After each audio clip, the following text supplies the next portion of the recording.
I want to give you my top 10 ways that you can build trust. So, all right, so number one, make your children high priority.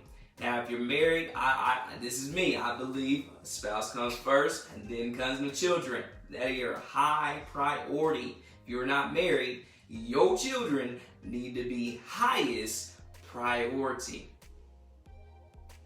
And remove every excuse if they are not.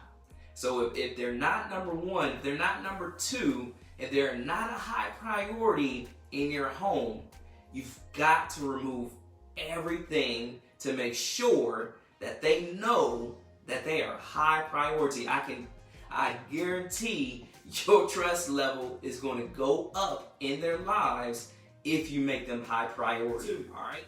Be there and be present when your child confides to you.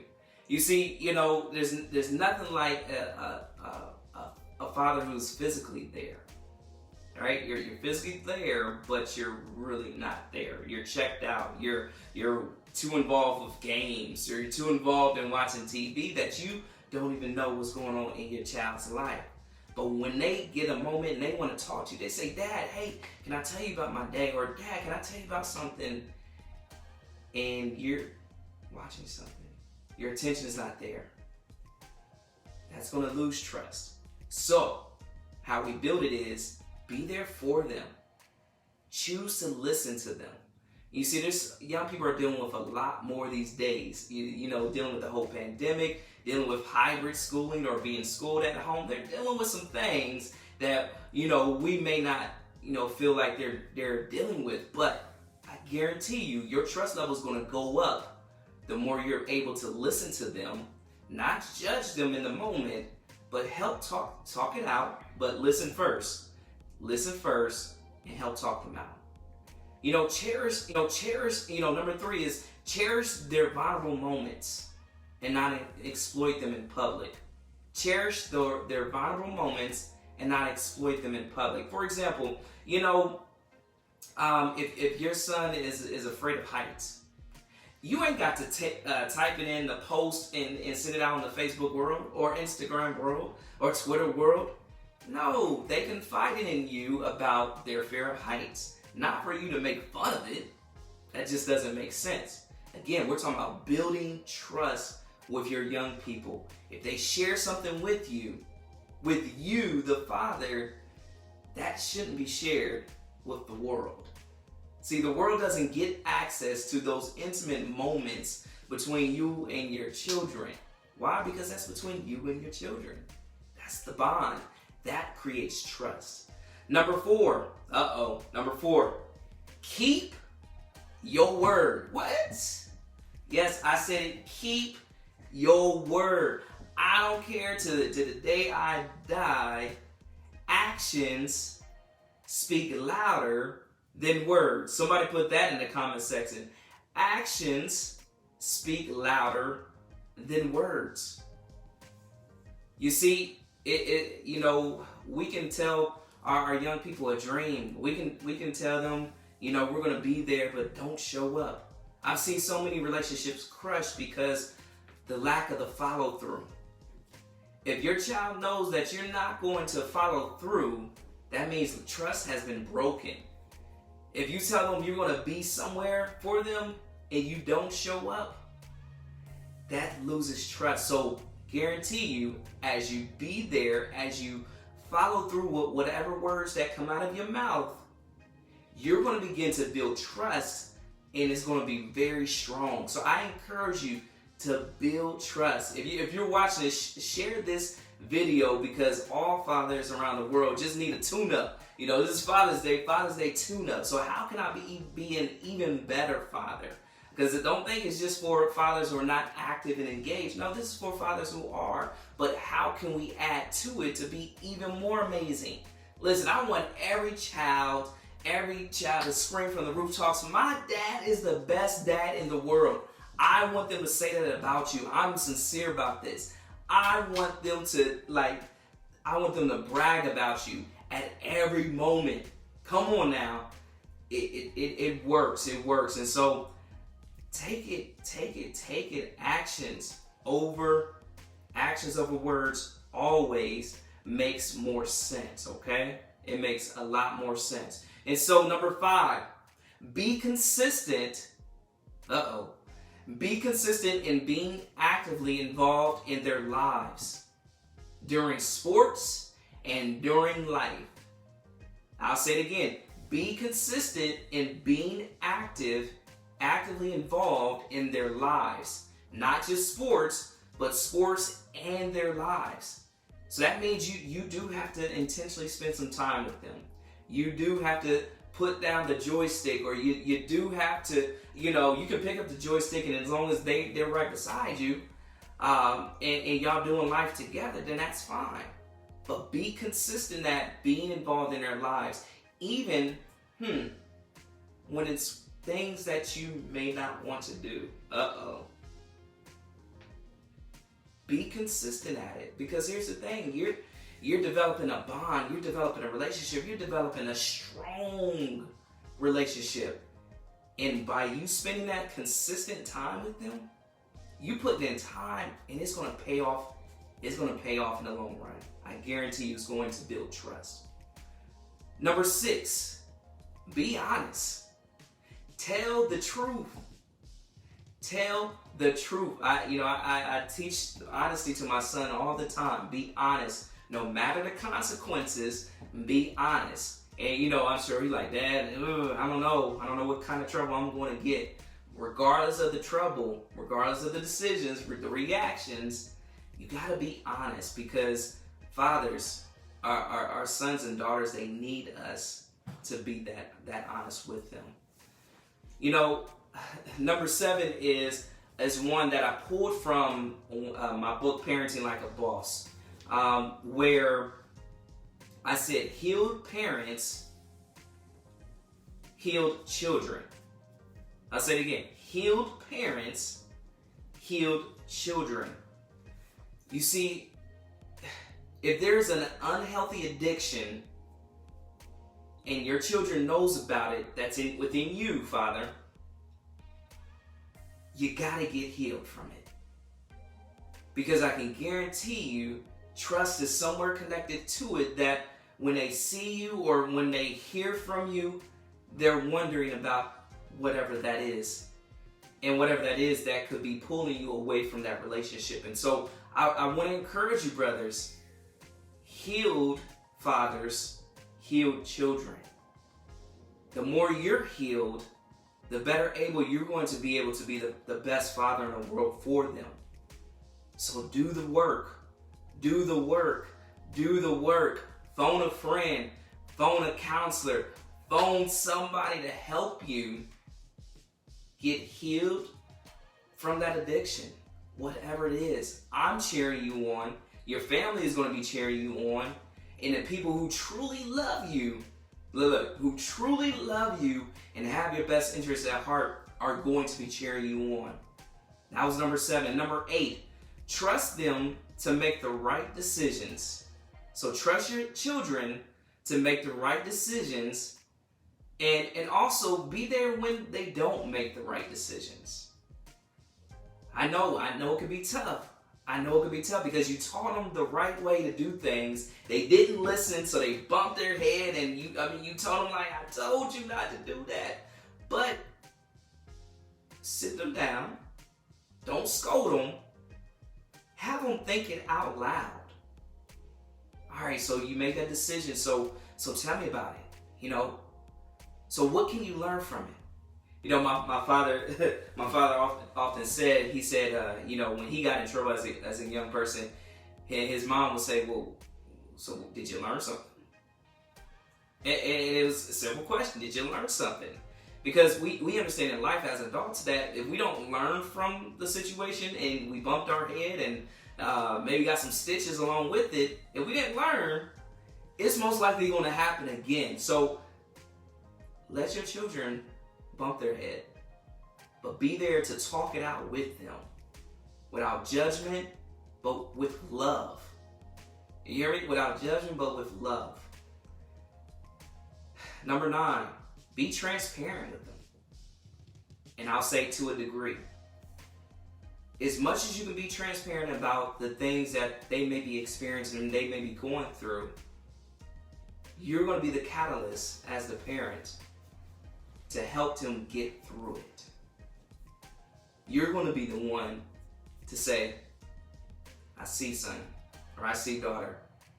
You know, there was a time where I was experiencing this, and it didn't feel good.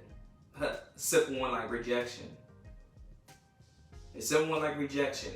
Because young people all over the world are experiencing rejection, but they're experiencing it alone. And so I can remember, just like it was yesterday, talking with my son about rejection. And I had to share with him an experience of my rejection to let him know that he's not alone. To let him know that his father is there for him and to walk through this journey of life with him. I guarantee you, trust is going to be built when you're a little more transparent. They don't need to know all the details. It's age appropriate, okay? But show them that you can be transparent. Show them that you can be vulnerable. And I guarantee you, your trust level is going to build with them. Number 10, find a Netflix series, find a Hulu series, find a HBO Max series. I don't care whose series, but find one that you and your child or your children can watch together. Make that a bonding time. Because again, you're going to build connection based on that. You're going to build trust based on that. They're going to say, man, my dad is so cool. He is so cool. And we watch this show together. Listen, take the time. Again, it may not be a show that you are interested in at all. But it ain't about you. No. But seriously, it's about building that relationship. So that way you and your child build rock solid trust. Trust is what we all want. So find that Netflix series. So, those are my top 10. Make them high priority. Remove all excuses. Be there and be present when your child confides to you. Choose, listen, and do not judge. Number 3, cherish their vulnerable moments and not exploit them in public. Number 4, keep your word. Actions speak louder than words. Follow through. Number 5, be consistent in being actively involved in their lives. Not just during sports, but also during life, their entire life. Number 6, be honest in telling the truth. Number 7, healed parents, healed children. Number 8, trust them to make the right decisions and be there for them if they don't make the right decisions. Have them talk it out, self-reflect, critical thinking. It all builds trust. Number 9, be transparent with discretion. And number 10, find a TV or a TV show or a series that you all can watch together and build a stronger trust bond. Now I'm gonna give you a bonus, y'all. I'm feeling good. Let them know you're human, fathers. Let them know you're human, that you have a heart, that you have a sense of humor, that you can be cool, dad, by doing something funky. Now, this is a challenge that I gave to my Parenting Like a Boss group. And it was simply, find your favorite song that you like to turn up to or dance to, and just you're feeling yourself. Put them in the car, get them all in the car, and you turn on that song, and you go into the nearest parking lot. Make sure it's empty. The nearest parking lot, it don't have to be empty. Whatever your level of comfortability is, and turn it up loud. Jump out the car. And just start dancing. Like, just get it in, and I guarantee you, your children are probably going to laugh their heads off at you, but it's still about building a bond of trust. They can trust that they can be themselves around you. They can trust and know that you're being yourself, your authentic self, when you're around them. Do it. I guarantee you. That's my challenge to you. I'm going to give you one more bonus. If you say, Kenston, I don't know about all this, not in their lives too much. I really don't know where to begin. I didn't have a father in my life. I didn't have another man to mentor me or to coach me. Listen, we can go back to number one. Remove all excuses. Think about a friend. Think about a person that you know. Even if it's me, reach out to me. Let's do life to make sure that you're an active, positive part of your children's lives. Because here's the thing, your children need you. They need you. Did you hear me? They need you. They don't need no one to step up and take your place. They need you. They want you. They desire you. They yearn for their father. And so I want to encourage you. If you're sitting on the sidelines, my brother, who's a father, it's time to get in the game. It's time to put your big boy jeans on and get in the game, because your young people need you. And right now, listen, my book is called Parenting Like a Boss. I got some special nuggets in there just for fathers. And if you desire this book, just go to my website, livewithlife.com. It'll be at the top. Parenting Like a Boss. If you purchase a copy, I'm going to send you a second copy for free. I'm going to send you a second copy for free because I want you to not be stingy, but I really want you to share it with other people, other fathers that you may know that need this book. And so I really need you to be the best father in the world to your young people. For my brothers, again, who are handling it, and most of the people I'm connected to, they're handling their business. But what more can we do? Right? I just asked my son today, they took me out to lunch, and I'm thankful for it. I asked him, how can I be an even better father to him? Right? Because I'm always about building. I'm always about taking it a step further. I'm always about leveling up. So that way, he can never say, it can never come out of his mouth that my dad was not there for me. And if it does, he lying to y'all.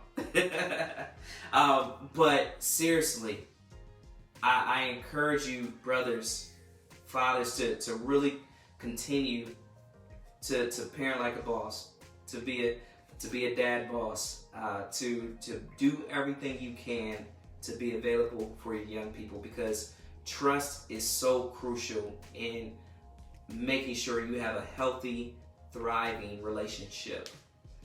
And trust, we already know it's healthy for every relationship in life. But with your children, it's got to be a high priority. Just go ahead and repeat after me. I can, I will, I must be there for my children.